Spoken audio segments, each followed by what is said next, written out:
گھر کی مالکن اسے کہتی کہ میں تجھے گھر کا مالک بنا دوں گی، سارا کچھ تیرے اختیار میں ہوگا، سارا کچھ تیرے کنٹرول میں ہوگا، لیکن وہ اسے کہتا ہے کہ میں خدا کے خلاف گناہ نہیں کر سکتا۔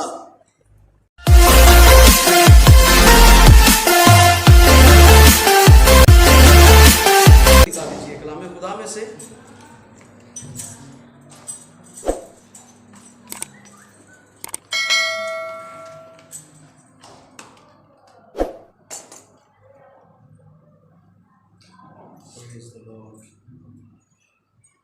پطرس رسول کا پہلا عام خط،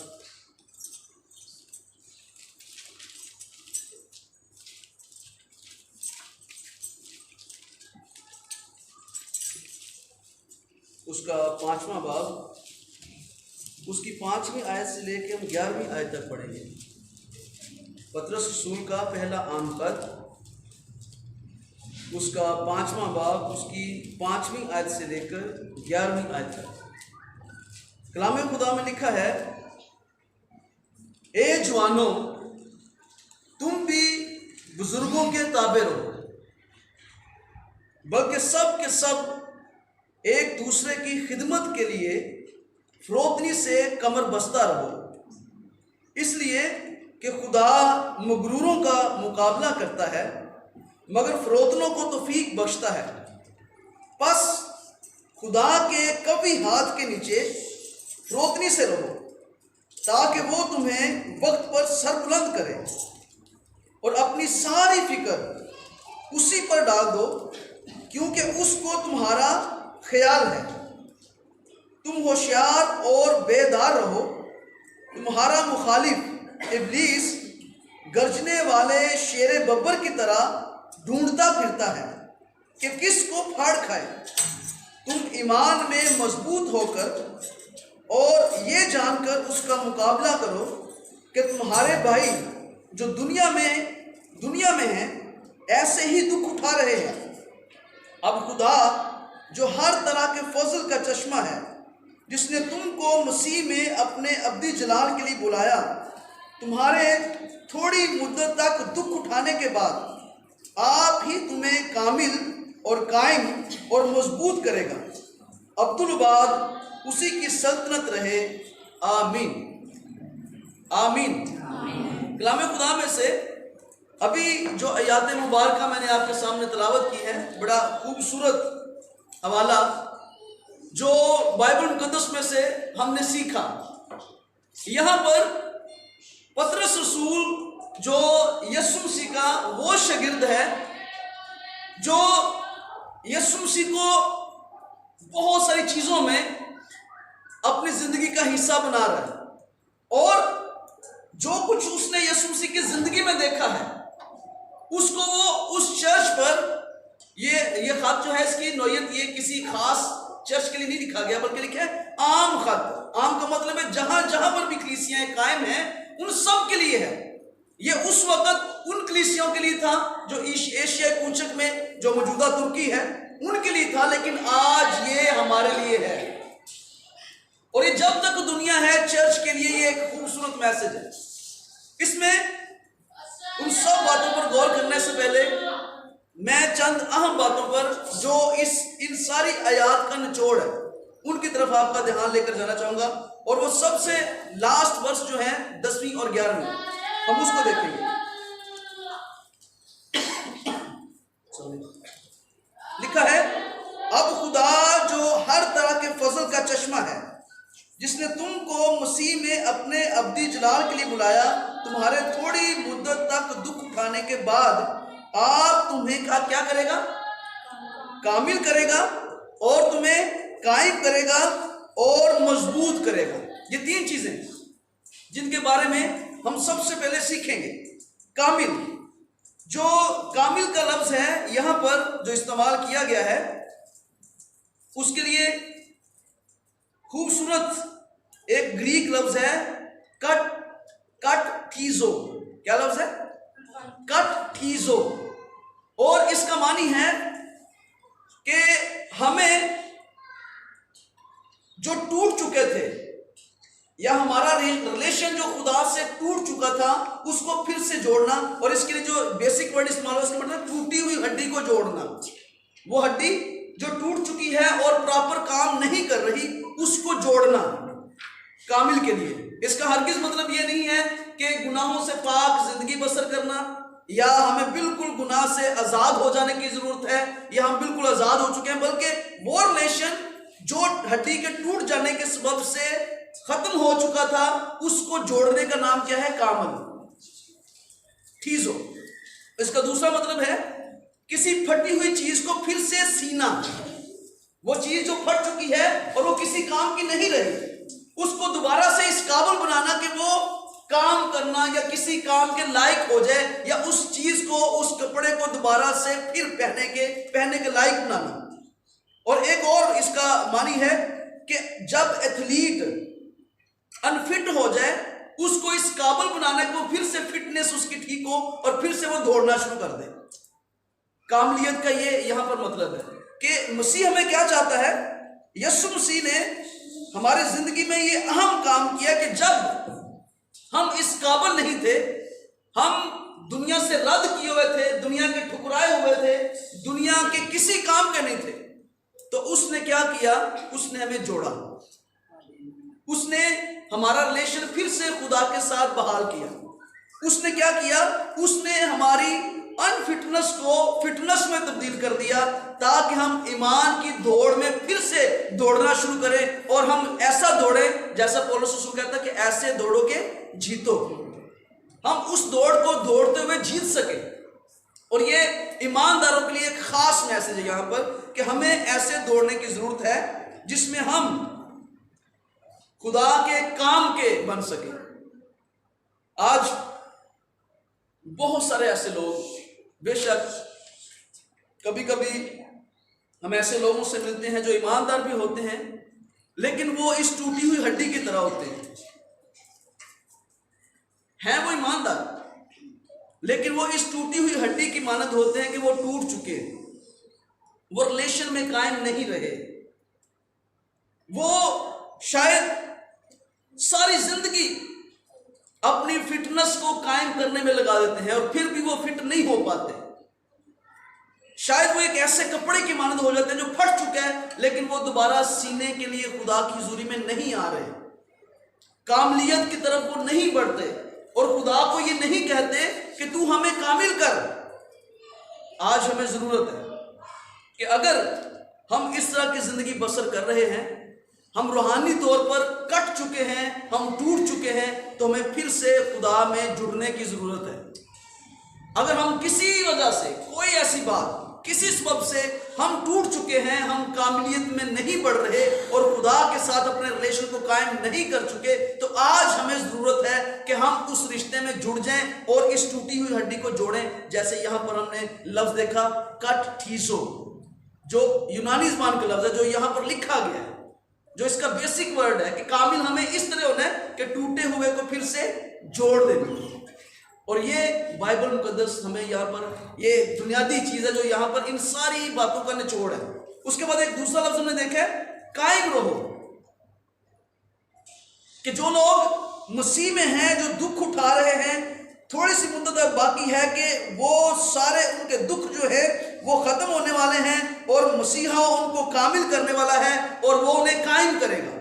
اور قائم کا مطلب ہے اسٹیبلشمنٹ، ہماری ترقی ہونا، ہماری بڑھوتری ہونا، ہماری افزائش ہونا. اور آج بہت سے لوگ اسٹیبلشمنٹ میں نہیں آ رہے. ہم شاید کبھی کبھی غور کرتے ہیں ہمارے چرچز بھر جائیں گے تو یہ اسٹیبلشمنٹ ہے. کبھی کبھی ہم یہ سوچتے ہیں کہ اگر کم لوگ ہوں گے تو یہ اسٹیبلشمنٹ نہیں ہے. میں اکثر یہ بات کہتا ہوں کہ ہمیں کوانٹٹی کی ضرورت نہیں ہے، ہمیں کوالٹی کی ضرورت ہے. ہمارے پاس وہ لوگ ہوں، بے شک چند لوگ ہوں، لیکن وہ ایسے ایماندار ہوں کہ ان کی زندگیاں جو ہیں وہ کلام کے پیٹرن پر چل رہی ہیں، وہ کلام کے مطابق اپنی زندگی بسر کر رہے ہیں. یہ بڑا ضروری ہے. اور اگر ہم یہ چاہتے ہیں کہ ہم قائم رہیں تو اس کے لیے ہمیں اسٹیبلش ہونے کی ضرورت ہے. اس کا جو بیسک ورڈ ہے اس کا مطلب ہے ٹھیک ہو جانا. اسٹیبلشمنٹ کا یا اسٹیبلشڈ ہونے کا مطلب ہے ٹھیک ہو جانا. اگر ہم ٹھیک ہو جاتے ہیں اور خدا میں چلنا شروع کر دیتے ہیں اور خدا ہمیں دیکھ رہا ہے, وہ ہمیں دیکھتا ہے کہ ہم دنیا کے تمام ٹیسٹ جو ہیں ان کو پاس کر رہے ہیں, جو ہمارے امتحانات تھے, جو ہمارے اوپر آزمائشیں آتی ہیں, ہم ان آزمائشوں کے اوپر غالب آ کر ہم بالکل ٹھیک ہو رہے ہیں, تو خدا ہمیشہ ہمارے ساتھ رہتا ہے اور ہمیں سنبھالتا ہے اور ہمیں وہ قائم کرے گا. اس کے بعد تیسرا ایک اور ورڈ ہے جو ہم نے یہاں پر دیکھا ہے, وہ ہے مضبوط کرے گا. کیا کرے گا جی؟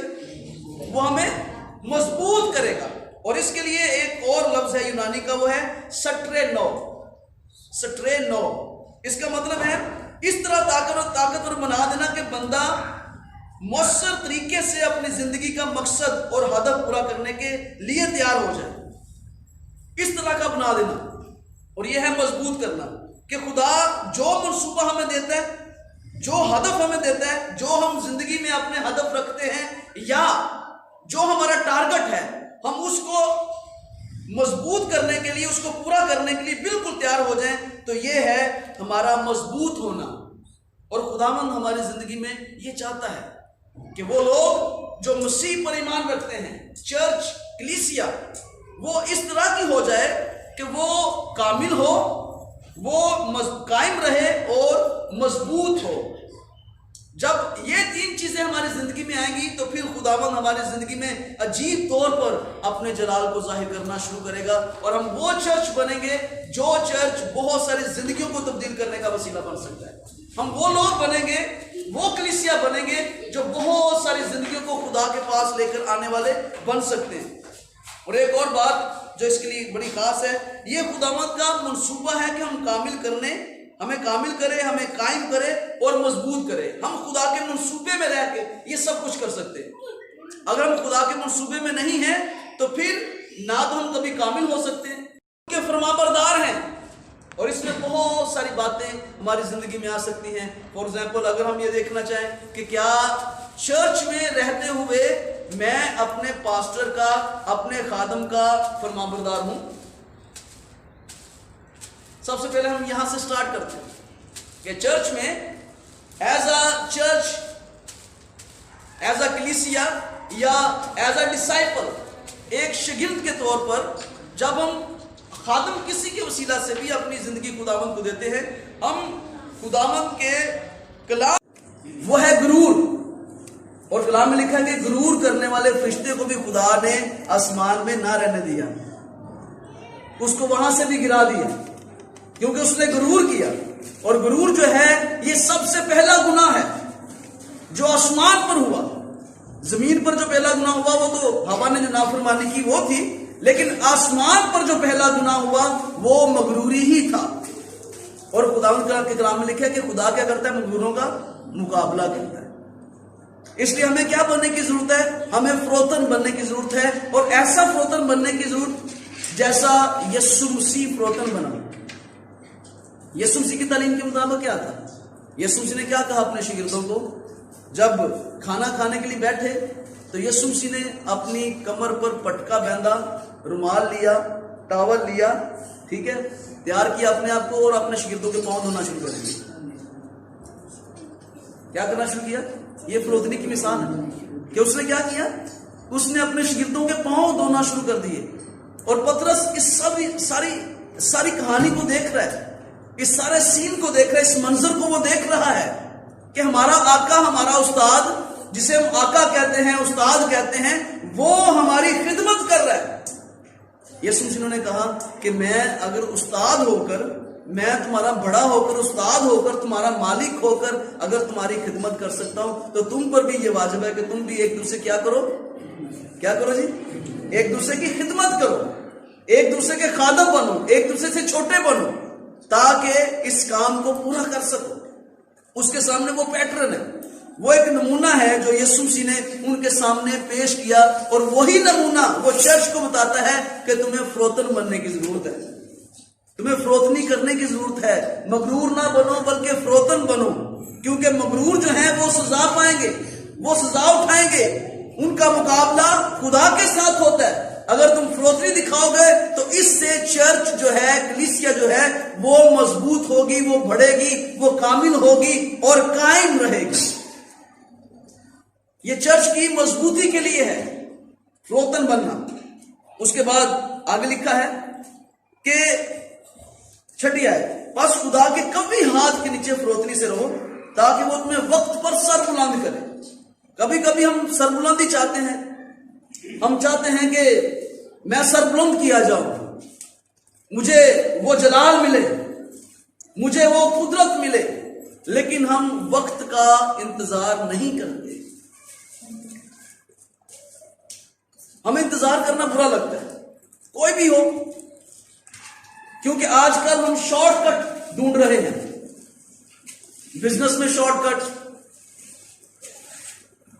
خدمت میں شارٹ کٹ، کسی بھی طرح سے ورشپ کرنے والا کوئی شخص ہے تو وہ بھی شارٹ کٹ ڈھونڈتا ہے کہ جلدی جلدی سب کچھ ہو، جلدی جلدی. لیکن کلام میں کیا لکھا ہے کہ وہ تمہیں وقت پر سر بلند کرے گا. یعنی کہ فروتنی کا بھی ٹائم ہے تو اس فروتن رہنے کے رزلٹ جو ہے وہ سر بلندی ہے. اور سر بلندی کب آئے گی؟ جب اس کا وقت آئے گا. جب اس کا وقت آئے گا تو پھر سر بلندی آئے گی، پھر وہ جلال میں بھی آپ داخل ہوں گے.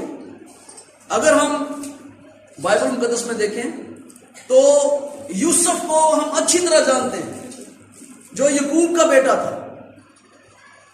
کیا وہ جب اپنے ماں باپ کے گھر سے نکلا تو فوراً سیدھا جا کر مصر میں بادشاہ بن گیا؟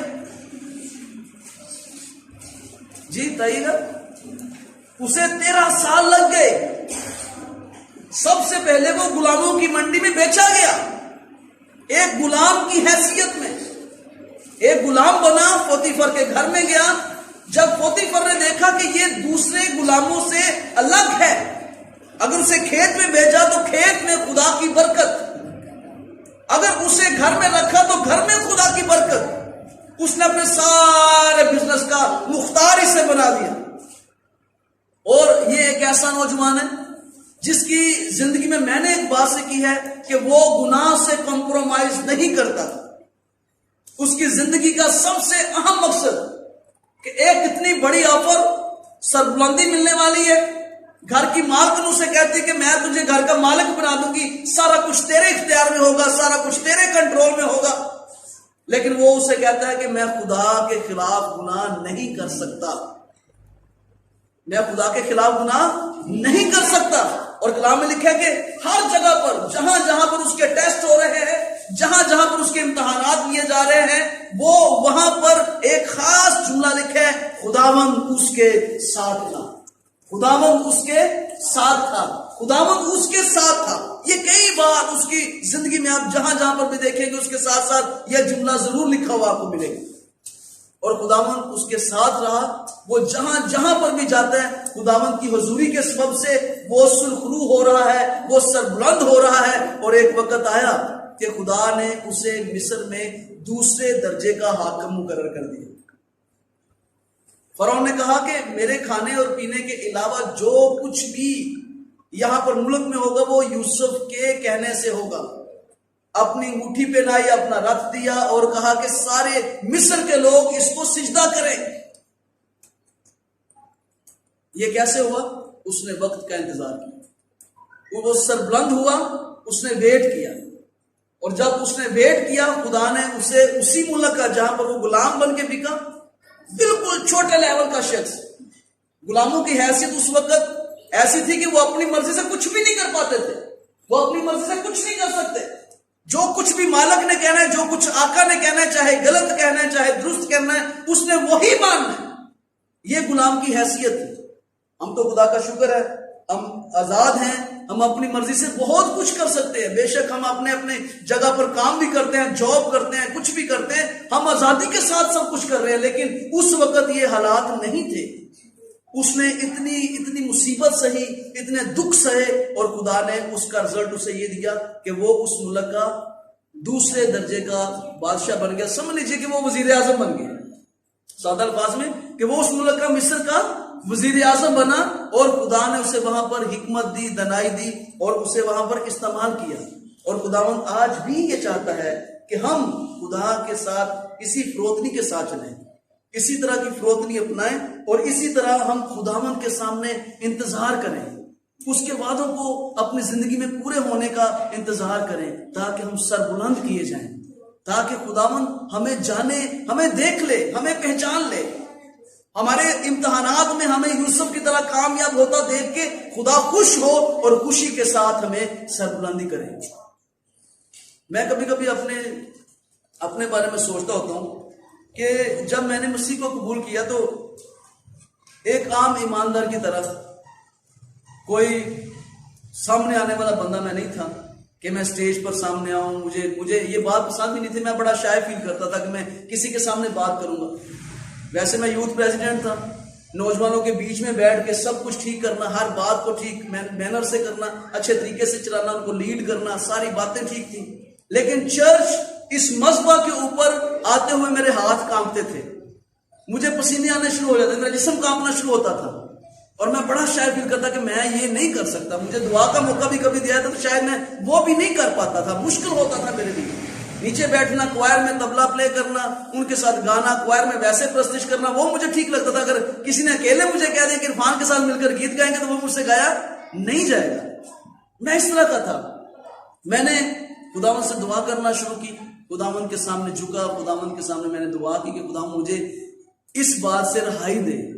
پھر میں نے خدمت جب اپنے چرچ میں سٹارٹ کی ہے تو میں جب سارے لوگ آ کر بیٹھ جاتے تھے تو میں طبلہ پلے کرنے کے بعد میں دروازے پر جاتا، میں دیکھتا جا کر سارے جوتے بے ترتیبی کے ساتھ بکھرے پڑے، ان سبھی جوتوں کو میں نے ترتیب کے ساتھ لگانا، لائنوں میں جوتے لگا کے رکھنا۔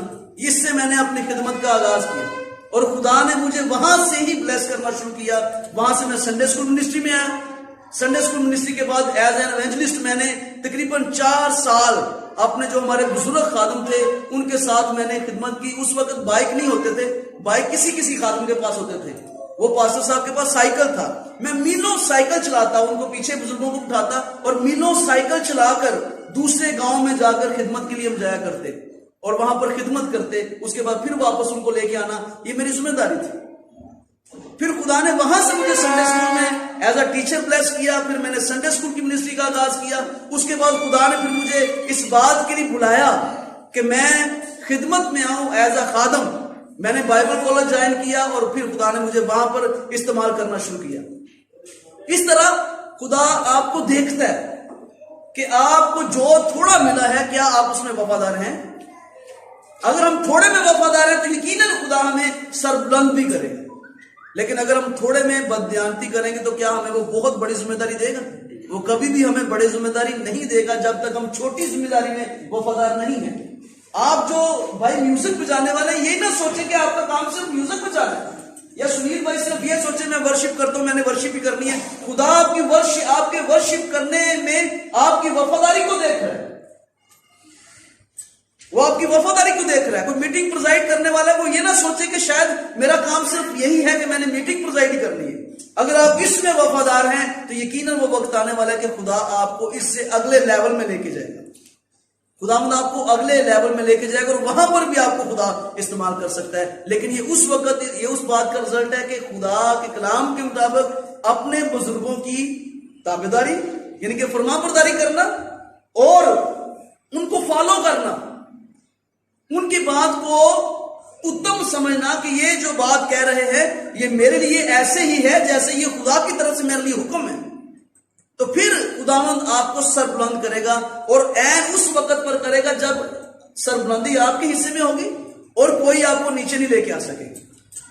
پھر سر بلندی اس طرح کی ہوگی کہ آپ اس لیول پہ آ جائیں گے کہ کوئی آپ کو نیچا نہیں دکھا سکے گا، اور خداوند آپ کو آگے ہی آگے لے کر جائے گا، آپ کی پروگریس ہوگی، آپ کی ترقی ہوگی۔ اور یہ رزلٹ ہے اس لیے کہ آپ نے اپنے بزرگوں کا، اپنے خادموں کا یا اپنے لوگوں کا جو آپ کو لیڈ کرنے والے تھے آپ نے ان کی فرمانبرداری کی ہے، پھر سربلندی ہے۔ اس کے بعد ایک اور بڑی اہم بات ہے جو 7ویں آیت میں لکھی ہے کہ اور اپنی ساری فکر، کتنی فکر تھی؟ کتنی فکر؟ اپنی ساری فکر، یہ خاص ہے، ویسے نہیں فکر لکھا ہو، لکھا ہے اور اپنی ساری فکر اسی پر ڈال دو. یعنی کہ یسوع مسیح کس پر ڈال دو؟ اپنی ساری فکر یسوع مسیح پر ڈال دو. شاید میں اپنی فکر کر کے کچھ بھی کر نہیں پاتا. اگر میں یہ کہوں کہ میں یہ کر لوں تو شاید میں نہ کر پاؤں. لیکن اگر میری فکر یسوع مسیح کرے گا تو وہ قادر مطلق خدا ہے. وہ اس کے کندھے مضبوط ہیں. وہ میرا بوجھ اٹھا سکتا ہے. وہ میری فکر کر سکتا ہے. اور میری فکر کر کے جو کچھ مجھے چاہیے وہ مجھے مہیا کر سکتا ہے. شاید کوئی انسان کسی کی فکر اس طرح نہیں کر سکتا جس طور پر خدا ہماری فکر کر سکتا ہے. کیونکہ وہ یہوہ یری ہے جو مہیا کرنے والا ہے. وہ یہوہ یری ہے جو ان چیزوں کو لے آتا ہے جو نہیں ہے, جن کا وجود نہیں ہے. وہ ان سب کو بھی لے آتا ہے. ان کو وہ حکم کرتا ہے تو ان کو کریٹ کر دیتا ہے, تخلیق کر دیتا ہے. وہ خدا ہے. اس لیے اس کے بارے میں لکھا کہ اپنی ساری فکر اس پر ڈال دو جو تمہاری فکر کرنے والا. اپنی ساری فکر اسی کو دو, کیونکہ اس کو تمہارا کیا ہے؟ اس کو تمہارا کیا ہے جی؟ اس کو تمہارا خیال ہے. اس کو تمہارا خیال ہے. اس لیے تم اپنی فکر اس پر ڈال دو. اور شاید آپ کے پاس جو بائبل مقدس اس میں لکھے کیونکہ اس کو تمہاری فکر ہے. یہ لکھا ہوا ہے نا کہ اس کو میرے پاس لکھا ہے کہ اس کو تمہارا خیال ہے. بات ایک ہی ہے کہ اس کو ہماری فکر ہے. ہمیں اپنا آپ اس پر ڈیپینڈ کرنے کی ضرورت ہے. اپنے آپ پر ڈیپینڈ کرنا چھوڑ دیجیے.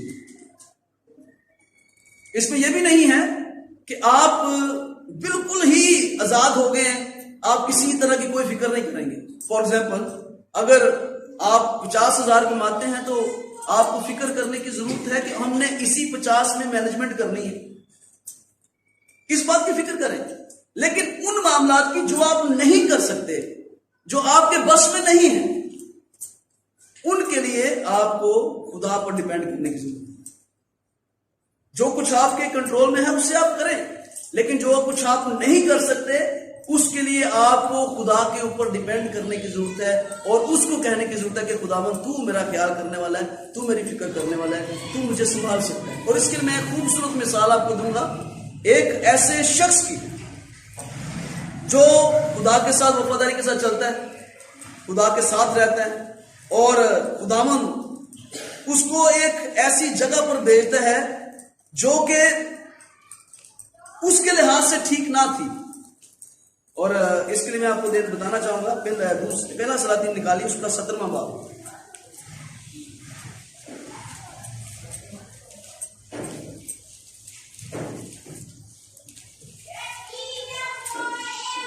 اس کی پہلی آیت لکھو, اور ایلیا تشبی جو جلاد کے پردیسی میں سے تھا اخیب سے کہا کہ خداوند اسرائیل کے خدا کی حیات کی قسم جس کے سامنے میں کھڑا ہوں, ان برسوں میں نہ اوس پڑے گی نہ می برسے گا جب تک میں نہ کہوں. یہ کون کہہ رہا ہے؟ ایلیا. اس وقت کے بادشاہ کے سامنے کھڑا ہے اور اسے کہتے ہیں جب تک میں نہ کہوں آسمان سے نہ اوس آئے گی نہ می آئے گا, یعنی کہ بارش نہیں ہوگی. میں اس کو دیکھ رہا تھا کہ اچانک ایسا فیصلہ اس نے کیوں کر لیا. تو اس کی جو ہسٹری یہ ہے کہ اخیب کی جو بیوی تھی ایزبل اس کی بیوی تھی, اس نے لوگوں میں یہ مشہور کر دیا تھا اپنے نبیوں کے وسیلہ سے, جو اس نے جھوٹے نبی بال کے لیے بنائے تھے, کہ جب استارات دیوی اور بال یہ ہم سے خوش ہوتے ہیں, یہ دونوں جب خوش ہوتے ہیں تو پھر خوش ہو کر آسمان سے بارش برساتے ہیں. کون خوش ہو کے برساتے ہیں؟ بال اور استارات دیوی. یہ دونوں جب خوش ہوتے ہیں پھر آسمان سے کیا ہوتی ہے؟ بارش ہوتی ہے. یعنی کہ اس نے لوگوں کو اس طرف لگایا تھا کہ بت پرستی کی طرف وہ دھیان دیں. تو جب یہ بات ایلیا تک پہنچتی ہے تو ایلیا انہیں یہ کہتا ہے کہ جب تک میں نہیں کہوں گا, کیونکہ یہ خدا کا نبی تھا اور یہ کبھی کبھی سوچتا تھا کہ میں یہ اکیلا بچوں, میرے علاوہ اور کوئی نبی نہیں ہے. تو یہ کہتا ہے جب تک میں نہ کہوں آسمان سے بارش نہیں ہوگی تم زور لگا لو گے، تم اپنے بال کو خشک کر لو، تم اپنی استارات کو خشک کر کے دیکھو بھلا بارش ہوتی ہے کہ نہیں ہوتی۔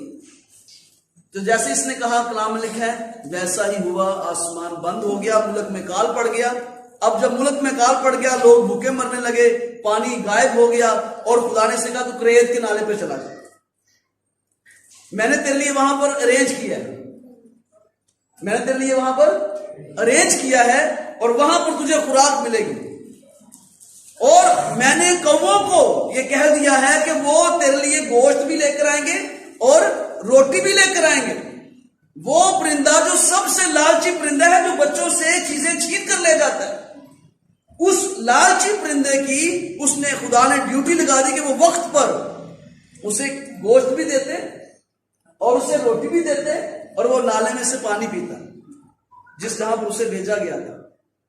اب ایک وقت آیا کہ نالے کا پانی سوکھ گیا، کوے بھی آنا بند ہو گئے، نہ گوشت آ رہا نہ روٹی آ رہی ہے، پانی بھی نہیں۔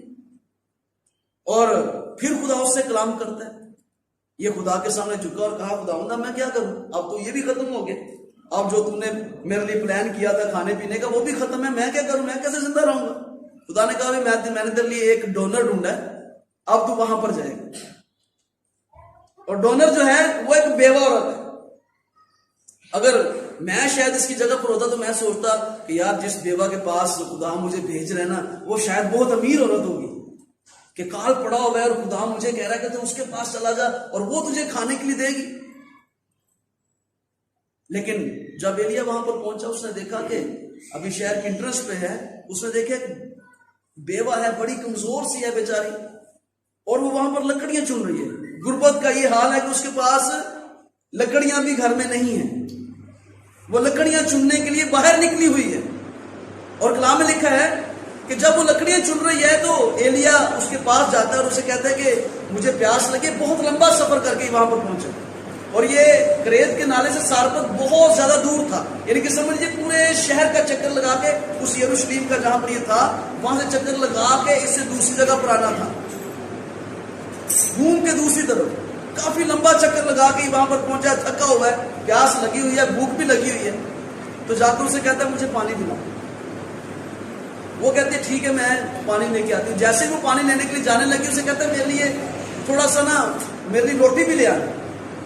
جیسے ہی روٹی کی بات کی وہ بیوہ تو پریشان ہوگی اور اس نے کہا اے میرے مالک روٹی کی بات نہ کر، میرے گھر میں تھوڑا سا آٹا ہے مٹکی میں اور کپی میں تھوڑا سا تیل ہے، اور میں یہ لکڑیاں چن رہی ہوں، اور اس لیے چن رہی ہوں کہ میں یہ لکڑیاں لے کر جاؤں گی اور جا کر میں اس آٹے کی ٹکیا بناؤں گی، پھر میں اور میرا بیٹا اسے کھائیں گے اور اس کے بعد ہم مر جائیں گے۔ یہ میری آخری امید ہے، اس کے بعد ہمارے ساتھ کیا ہونا ہے یہ مجھے پتا کہ کھانے کے لیے کچھ نہیں ہے، ہم مر جائیں گے۔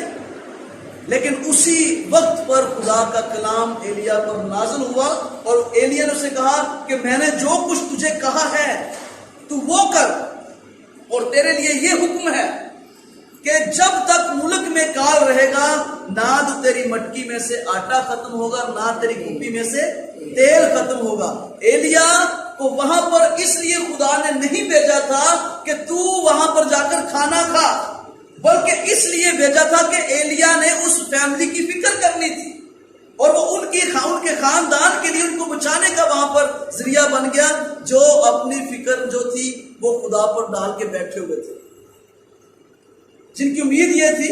اور اس عورت نے بھی ایسا کیا، اس نے یہ نہیں کیا کہ اب ٹھیک ہے جی میں جاتی ہوں، برکت تو مجھے مل گئی ہے، وہ گئی ہے جا کے اس نے فوراً آٹا جتنا بھی تھا سارا ڈالا، جو اس کے پاس آیا تھا وہ بھی اس کے اوپر ڈالا، آ کے خادم کے خدا کے بندہ کے سامنے رکھ دیے، اور اس کی برکت جاری ہوگی۔ پھر اس نے اپنی فیملی کو کال کر لیا، اس کا کنبا بھی اسی جگہ پر آ گیا اور وہ کھاتے رہے اور پورے کال میں ان کے پاس خوراک رہی۔ آج خداوند جو ہمارا خدا ہے، جو قادر مطلق خدا ہے، وہ ہماری فکر کرتا ہے، وہ بھی چاہتا ہے کہ ہم اس کے سامنے آئیں، اس کے سامنے حاضر ہوں، اور پھر وہ ہماری ضرور فکر کرے گا اور ہمارے سارے مسائل کو دیکھے گا اور ہمیں آزاد بھی کرے گا۔ لیکن اس کے لیے ضروری ہے کہ ہم اس کے حضور آئیں اور اس بات کا اعلان کریں کہ خداوند میں تجھ میں کامل ہونا چاہتا ہوں، میں خداوند تجھ میں قائم رہنا چاہتا ہوں، میں تجھ میں مضبوط رہنا چاہتا ہوں، تو خداوند ضرور ہمیں بلیس کرے گا، ہمیں برکت دے گا، کیونکہ خداوند یہ چاہتا ہے کہ ہم اپنی ساری فکریں اس پر ڈالیں۔ اور اس کے بارے میں یوحنا متی کی انجیل اس کا 6واں باب اس کی 33ویں آیت میں ایک خاص بات لکھی ہے جو میں آپ کے سامنے رکھنا چاہتا ہوں، اور وہاں پر لکھا ہے، یہ مشہور آیت ہے، آپ نے ضرور پڑھی ہوگی، کسی کو زبانی آتی ہے؟ بلکہ تم پہلے اس کی بادشاہی اور اس کی راست بازی کی تلاش کرو۔ کس کی تلاش کرو جی؟ اس کی راست بازی، بادشاہی اور اس کی راست بازی کی تلاش کرو، تو یہ سب چیزیں بھی تم کو مل جائیں گی۔ اور سب چیزوں سے جو پیچھے لکھا ہوا ہے وہ لکھا ہے، نہ کھانے کی بھی فکر کرو، نہ پینے کی اور نہ پہننے کی، کیونکہ ان ساری فکروں میں غیر قومیں رہتی ہیں۔ تمہارا جو فکر کرنے والا ہے وہ سب کچھ جانتا ہے، تمہارا آسمانی باپ سب کچھ جانتا ہے، اور وہ جانتا ہے کہ تم کن چیزوں کے محتاج ہو، تمہیں کس کس چیز کی ضرورت ہے، وہ تمہیں مہیا کرنے والا ہے، کھانے کے لیے بھی، پینے کے لیے بھی، پہننے کے لیے بھی، اور جو بھی آپ کی ضروریات ہیں ان کو وہ جانتا ہے اور وہ مہیا کرنے پہ قادر ہے۔ سب سے پہلے ہمیں جو تلاش کرنی ہے، ہمیں اس کی بادشاہی کی تلاش کرنی ہے کہ کیا میں اس کی بادشاہی کا حصہ ہوں؟